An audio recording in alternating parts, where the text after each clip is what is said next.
जय गुरुदेव, जय माता जी, जय गायत्री माता। गुरुदेव माता जी की सूक्ष्म उपस्थिति में गुरु गीता में वर्णित है मंत्र मूल गुरु वाक्यम। गुरु गीता के महामंत्रों में साधना की दुर्लभ अनुभूतियाँ संजोई हैं, लेकिन यह मिलती केवल उन्हें है जो निष्कपट भाव से इन मंत्रों की साधना करते हैं। यहाँ साधना का अर्थ गुरु गीता के मंत्रों को बार बार उच्चारण करना नहीं, बल्कि बार बार आचरण है।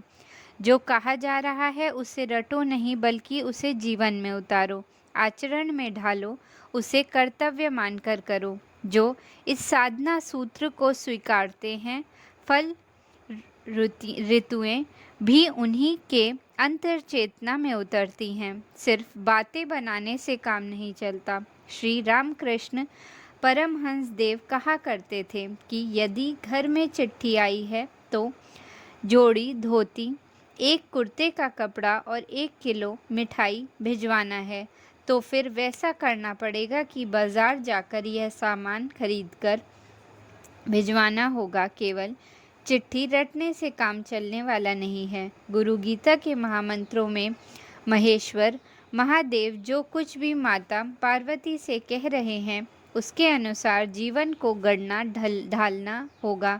जो ऐसा करने में जुटे हैं, उन्हें स्मरण होगा कि पिछले मंत्रों में यह कहा गया है कि गुरुदेव की चेतना ही इस जड़ चेतन चर अचर में संव्याप्त है। ज्ञान शक्ति पर आरूढ़ गुरुदेव प्रसन्न होने पर शिष्यों को भोग एवं मोक्ष दोनों का ही वरदान देते हैं, पर अपने ज्ञान व तप के प्रभाव से सहज ही शिष्यों के संचित कर्मों को भस्म कर देते हैं। श्री गुरुदेव से बढ़कर अन्य कोई तत्व नहीं है, उसकी सेवा से अधिक कोई दूसरा तप नहीं है।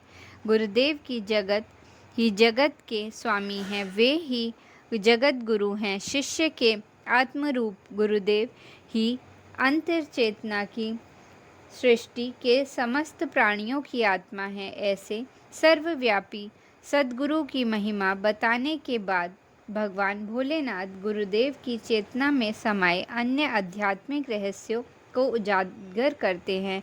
हे भगवती पार्वती से कहते हैं वे भगवती पार्वती से कहते हैं, परम पूज्य गुरुदेव की भावमयी मूर्ति ध्यान का मूल है, उनके चरण कमल पूजा का मूल है, उनके द्वारा कहे गए वाक्य मूल मंत्र हैं, उनकी कृपा ही मोक्ष का मूल है। गुरुदेव ही आदि और अनादि हैं, वही परम देव हैं, उनसे बढ़कर और कुछ भी नहीं है। उन श्री गुरु को नमन है। सप्त सागर पर्यंत जितने भी तीर्थ, उन सभी के स्नान का फल गुरुदेव के पाद प्रक्षालन के जल बिंदुओं का 1000वां हिस्सा भी नहीं है। यदि भगवान शिव स्वयं रूठ जाएं तो श्री गुरु की कृपा से रक्षा की हो जाती है, लेकिन यदि गुरु रूठ जाए तो कोई रक्षा नहीं कर सकता। इसलिए सभी प्रकार से कृपालु सद्गुरु की शरण में जाना चाहिए। ब्रह्म विष्णु और शिव रूप यह जो जगत है, वह गुरुदेव का ही स्वरूप है। गुरुदेव से अधिक और कुछ भी नहीं है, इसलिए सब तरह से गुरुवर की अर्चना करनी चाहिए। सद्गुरु चेतना ही महिमा का गायन करने वाले इन मंत्रों के आध्यात्मिक जीवन में कई रहस्यों की दुर्लभ झांकियां हैं। गुरुदेव का ध्यान, उन्हीं की पूजा, अनेक उनके ही वाक्यों के अनुसार जीवन एवं उनकी ही कृपा से परम पद की प्राप्ति, यह साधना का सहज पद है। वही सब कुछ है। इस सृष्टि में जो भी विस्तार है, वह ब्रह्म चेतना का साकार रूप गुरुदेव का ही है। गुरुदेव प्रसन्न हो तो काल को भी अपने पांव पीछे लौटाने पड़ते हैं। जो शिष्य अपने सद्गुरु की कृपा छांव में रहता है, उसका भला कौन क्या बिगाड़ सकता है। अपने शिष्य के जीवन के लिए ब्रह्म विष्णु और महेश्वर गुरुदेव के सिवा और कोई भी नहीं है। परम समर्थ और परम कृपालु गुरुदेव से अधिक शिष्य के लिए और कुछ भी नहीं है। इस सत्य को बताने वाली एक बहुत ही प्यारी सी घटना है, जिसे जानकर शिष्यगणों को सहज ही गुरुदेव की महिमा का बोध होगा। यह सत्य घटना बंगाल के महान साधक सुरेंद्रनाथ बनर्जी के बारे में है। बनर्जी महाशय उन दिनों सर्वेयर के पद पर कार्यरत थे, पर पद पर उनकी आमदनी तो ठीक थी, पर पारिवारिक जीवन समस्याओं से घिरा था। पहले बेटी का मरना, फिर पत्नी की लंबी आयु के बाद देहांत, इन विषमताओं ने उन्हें विचलित कर दिया था। ऐसे में उनकी मुलाकात महान संत सूर्यानंद गिरी से हुई। सूर्यानंद के विकल मन से संत की शरण में छांव पाना चाहा। उसी उद्देश्य से वह उस सन्यासी महाराज की कुटिया में गए और दीक्षा देने की प्रार्थना की।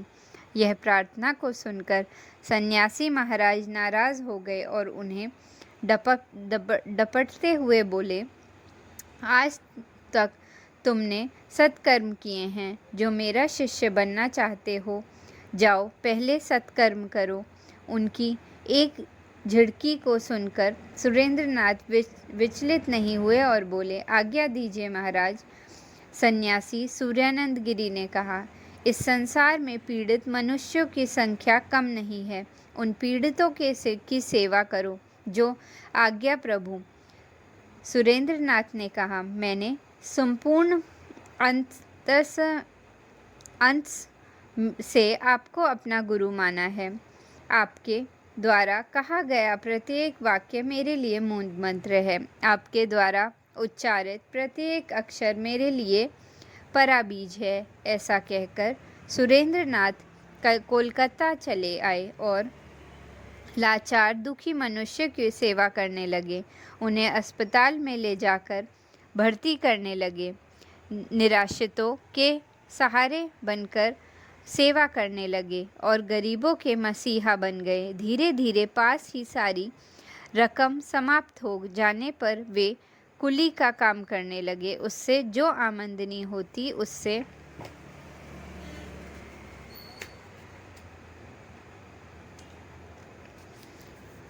अपाहिजों की सहायता करने लगे। ऐसी दिशा में उनके कई वर्ष गुजर गए। इस बीच सन्यासी सूर्यानंद गिरी से उनकी कोई मुलाकात नहीं हुई। एक दिन जब वे कुली का काम करते जुटे मिले तो दिखा कि सामने गुरुदेव खड़े हैं।